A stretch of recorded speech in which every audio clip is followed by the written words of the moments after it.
Setiap perbuatan pasti dilakukan berdasarkan suatu maksud dan tujuan.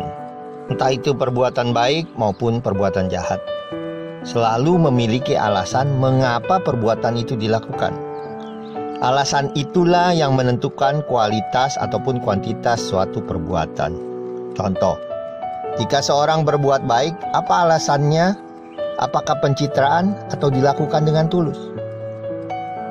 Kita akan sukar untuk memastikan apakah perbuatan itu benar-benar tulus atau pencitraan. Dapat dikatakan hanya mereka yang melakukan dan Tuhan saja yang tahu. Alasan seorang melakukan perbuatan, itulah yang dinamakan motivasi.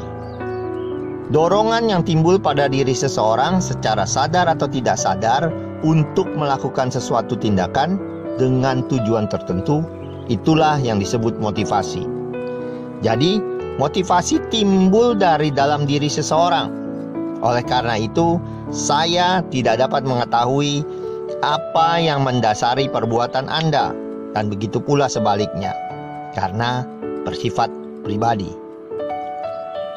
Jadi, kualitas setiap perbuatan tergantung dari motivasi yang mendasari perbuatan tersebut.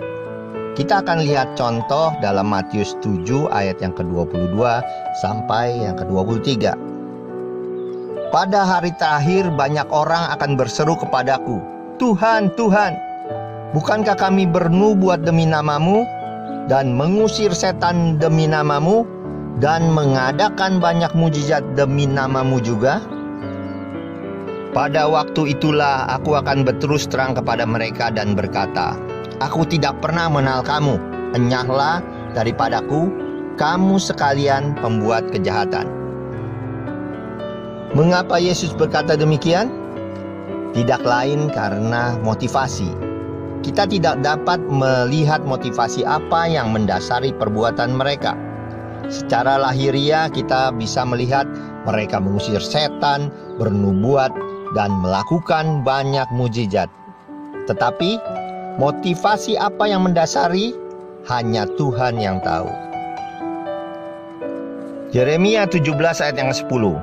Aku, Tuhan yang menyelidiki hati, yang menguji batin, untuk memberi balasan kepada setiap orang setimpal dengan tingkah langkahnya, setimpal dengan hasil perbuatannya. Jadi, motivasi apa yang seharusnya menjadi dasar setiap perbuatan kita, sehingga dapat berkenan kepada Allah? Untuk mengetahui motivasi yang tepat, mari kita lihat dalam Yohanes 14 ayat yang ke-15. Jikalau kamu mengasihi aku, kamu akan menuruti segala perintahku. Menuruti segala perintah Tuhan berarti melakukan atau berbuat apa yang diperintahkan Tuhan. Berbuat apa yang baik, berkenan, dan menyenangkan Tuhan. Ini dapat kita lakukan jika kita benar-benar mengasihi Tuhan. Mengasihi Tuhan adalah motivasi yang harus mendasari segala perbuatan kita. Menolong dan memperhatikan orang di sekitar kita bukan hanya sekedar pencitraan, tapi karena mengasihi Tuhan. Akhirnya, motivasi apa yang ada pada kita ketika kita melakukan suatu perbuatan? Apakah untuk menyenangkan orang lain? Menyenangkan diri sendiri? Atau kita melakukan perbuatan yang didorong karena kita mengasihi Tuhan? Jawabannya adalah kembali kepada diri kita masing-masing. Jadikanlah mengasihi Tuhan sebagai dasar atau motivasi kita untuk melakukan suatu perbuatan. Tuhan memberkati. Sampai jumpa.